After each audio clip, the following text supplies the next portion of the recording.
Why is it that you keep voicing your dissatisfaction about your job, your relationships, your environment, even your fate, explaining the problem more and more clearly each time, yet your life remains stuck in the exact same place?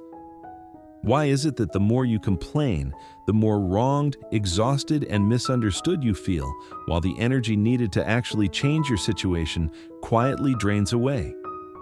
And why is it that when complaining brings no real change, you slowly stop questioning the world and instead begin lowering your expectations of yourself?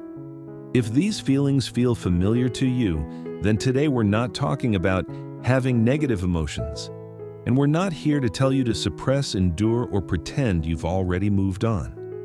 What we're really examining is a truth that's rarely faced directly. Is complaining actually giving you a voice? Or is it quietly helping you avoid responsibility? And why, for many people, the first step toward real change is not trying harder, but learning how to stop complaining. You may believe that complaining is a form of honesty, that you're simply expressing how you truly feel. But from a psychological perspective, complaining functions much closer to an avoidance behavior. When someone complains repeatedly, they're rarely trying to solve the problem itself.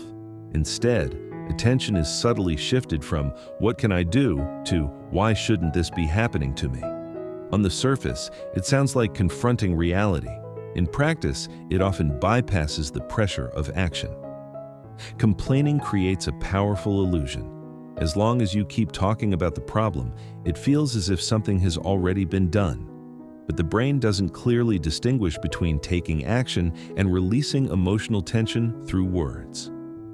The moment emotion is partially discharged, the nervous system experiences brief relief and mistakenly concludes, "I've handled this."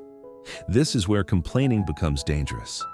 Emotional movement replaces real change. Verbal activity disguises behavioral stagnation. That's why the people who complain the most are often the ones whose circumstances change the least. Not because they lack intelligence or awareness, but because they're trapped in a psychological loop, one that feels like facing the problem while actually avoiding it. And as long as that loop remains intact, movement stays optional. And staying where you are feels justified. Complaining becomes exhausting, not because life keeps getting worse, but because the brain is being trained in the wrong direction. Each time you complain, you're sending your nervous system a repeated message. This situation is outside my control.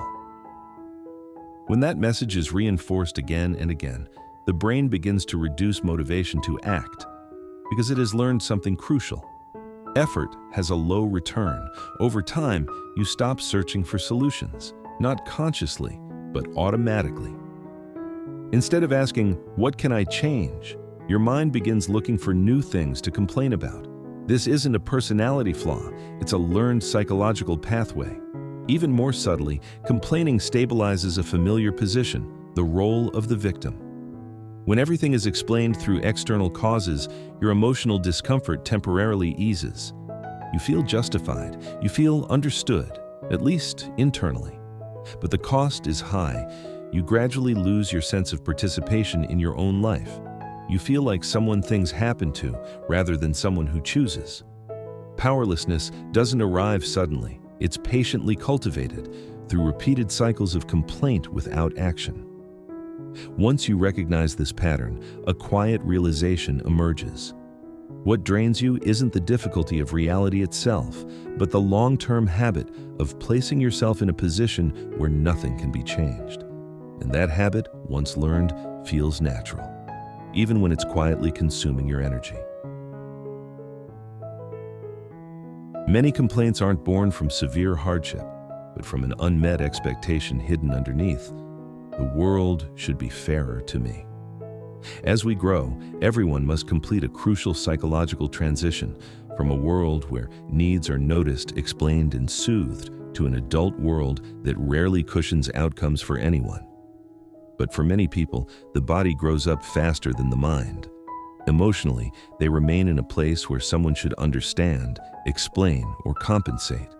You might recognize this in everyday situations, working hard but never receiving recognition, giving deeply in relationships without response, being overlooked, replaced, or dismissed without anyone explaining why. That's when complaining enters. Yet what truly hurts is not the situation itself, but an unspoken expectation. They should have seen me. Psychology refers to this as unfinished emotional separation, a lingering expectation that the external world will act as a caretaker, interpreter, or moral judge. When that expectation repeatedly fails, complaining becomes a psychological buffer, not to solve the problem, but to protect a narrative. It's not that I'm incapable. It's that the world didn't give me what I deserved. But the adult world operates by a simpler rule. It rarely explains, it only delivers outcomes. When this reality isn't accepted, complaining turns into a constant internal battle, a draining resistance against how things actually are. And the longer that resistance lasts, the more energy it consumes, without ever producing movement. When reality doesn't meet expectation, the mind usually enters one of two states: acceptance or resistance. People who remain stuck in chronic complaint almost always choose resistance, not because they don't understand what's happening, but because, psychologically, they refuse to acknowledge it as the current reality. You may recognize this pattern. A promotion is no longer possible, yet anger toward the company's unfairness continues every day. A relationship has clearly ended, yet the mind stays trapped in, if only things had gone differently. Psychological research reveals a crucial principle.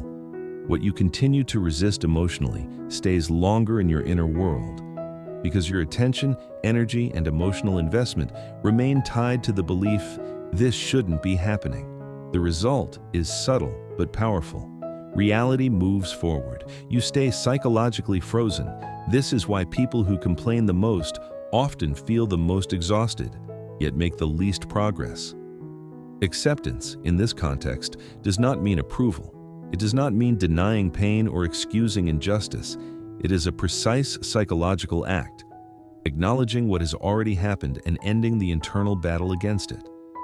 Only when you stop spending energy on, why is this happening to me, does your nervous system regain space to ask the only question that truly matters.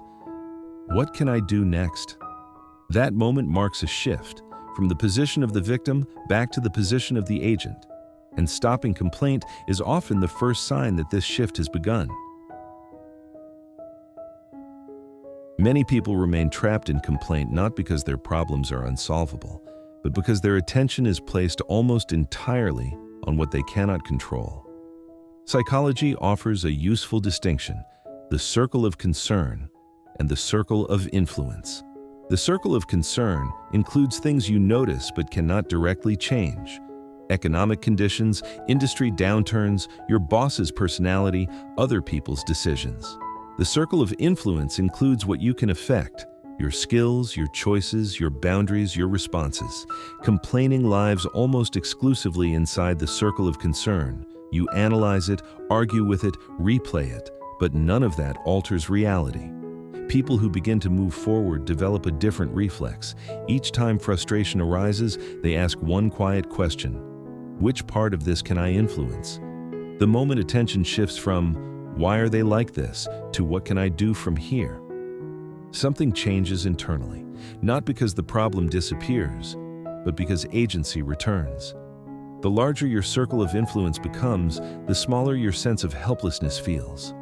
The less you complain, the clearer your next action becomes. Stopping complaint isn't emotional suppression.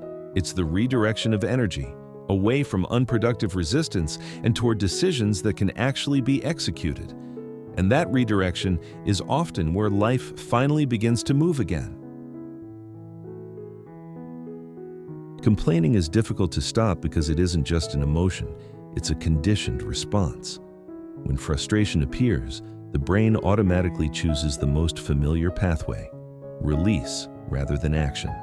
This is why simply telling yourself, "Don't complain," almost never works. Psychology shows something important. Habits cannot be erased, they can only be replaced.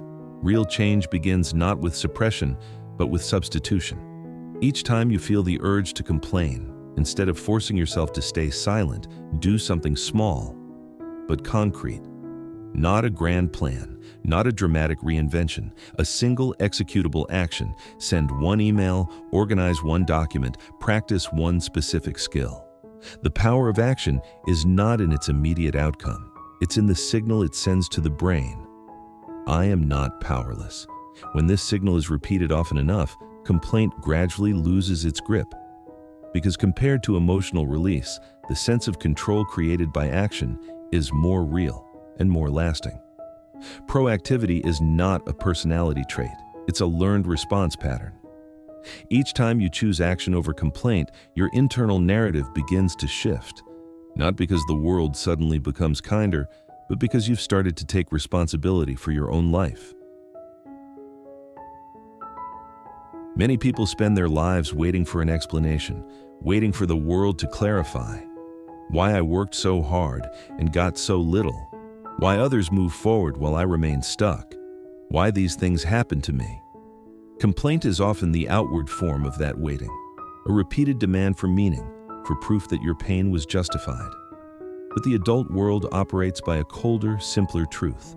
Life does not owe you an explanation. It does not compensate automatically for suffering. It does not soften simply because you're tired, and it does not pause to make things feel fair. The moment you truly stop complaining is not the moment life becomes just. It's the moment you return to your proper position, no longer waiting to be understood or protected or reassured, but standing as the one who takes responsibility for choice. Responsibility is not punishment. It is where power begins, when you accept that some things are outside your control, but some outcomes are still yours to carry. You no longer need complaint to prove your innocence. From that moment on, your life quietly returns to your hands. You stop asking, "Why did this happen to me?" and begin asking the only question that leads forward: "What do I do next?" That is where maturity truly begins. This is Felix. May understanding bring you closer to yourself, and may you treat the growing version of you with patience and care. See you next time.